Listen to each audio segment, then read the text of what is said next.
That's all we have time for questions. We will have a closing statement from each, and then a brief announcement, and we'll close. For the first closing statement, this is Dan Barker. Please keep it to 3 minutes if you can.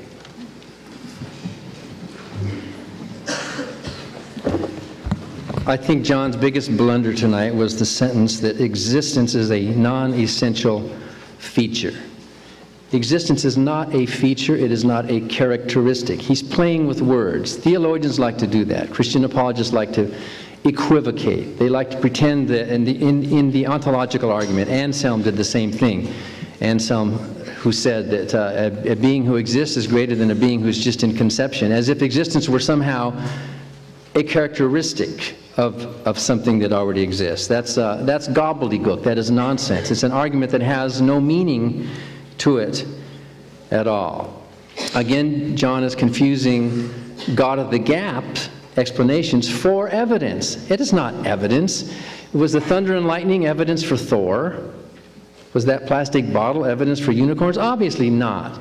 To posit some kind of an explanation for the existence of these things is simply a positing, and is not evidence itself. It is trying to argue. You're trying to take a gap in our understanding and plug it with your theory, with your hypothesis, which you can't even define. You can't tell us what it's made of. You can't tell us what it's what would be the, how would you know that it doesn't exist? What sentence could you possibly say about your God which, if true, would make your claim that he exists untrue? How would you falsify such a claim?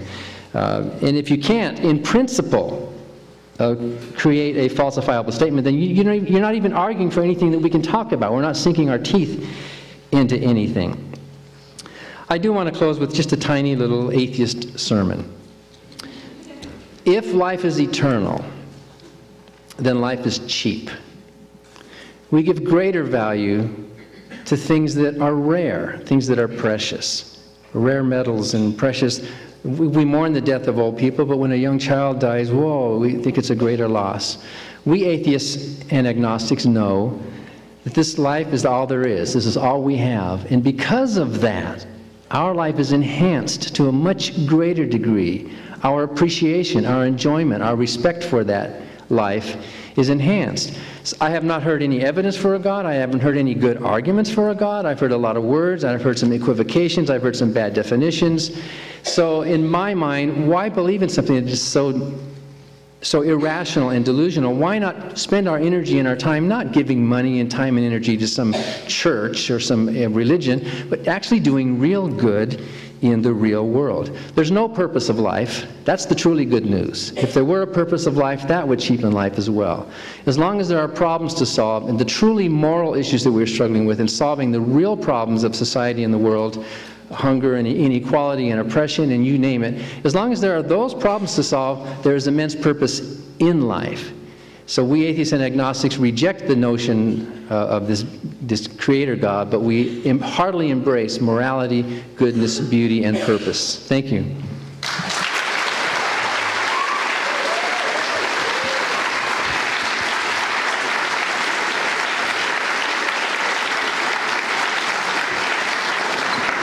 Thanks very much. I'm very happy with the way tonight's debate has gone. Dan kind of ended by accusing me of playing with words, which I think you'll find an argument is usually something your opponent does when he can't find a flaw in your argument, but he doesn't like the conclusion. Dan asked, what would falsify my belief in God? I'll tell you, based on the three proofs again, which were barely touched upon. The first proof means that if no reality existed, if nothing in the world, if the natural world didn't exist, I might lose my belief in God. If someone could prove to me that nothing was right and wrong, I might lose my belief in God. If someone, based on the third proof, could show that illogicity was possible, if someone could show me a round square, I might lose my faith in God. That shows how difficult your case is and how strong mine is. I'd like to end with this. There's been a lot of citation from the Bible tonight, so maybe I'll be excused one citation, which is from the second chapter of the book of Jeremiah, where there's a complaint made against those pagans who say to a piece of wood, "You are my father," and who say to a rock, you gave birth to me. And of course, that's a very irrational, very primitive, very superstitious worldview. But what's interesting to me is that the pseudo-scientific atheism that Dan represents tonight is superstitious and irrational for precisely the same reason. In fact, the only thing that's changed is that the idols have gotten smaller. Instead of saying to a piece of wood, "You are my father," they say it to the molecular life forms of the world.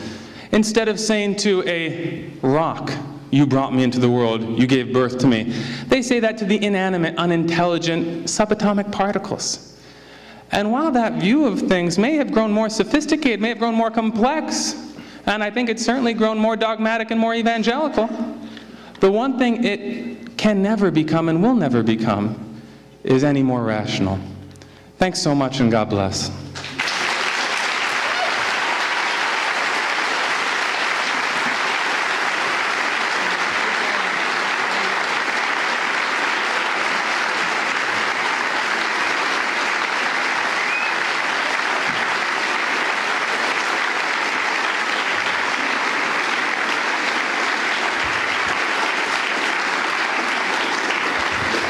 Outstanding, outstanding.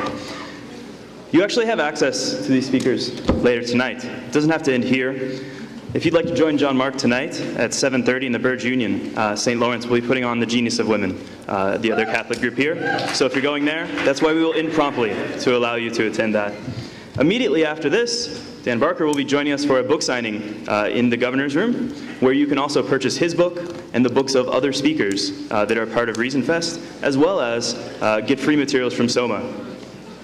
That's right, there are more speakers for Reason Fest. We continue tomorrow with day 2. We will start with a psychological look at sex and secularism and continue with speakers talking about things like paranormal investigations, naturalism, and the Day of Prayer. There are many people to thank, but this event couldn't have happened without our sponsors, the Center for Inquiry, and especially the Secular Student Alliance, for giving us a grant to help put on this event. I'd also like to thank you as an audience. Your enthusiasm is contagious, and it gave energy to the auditorium. You are incredible. And I also want to thank you for demonstrating your passion for truth by attending here today. And lastly, to our speakers, who gave up their resources and their time to join us and to present this debate for you.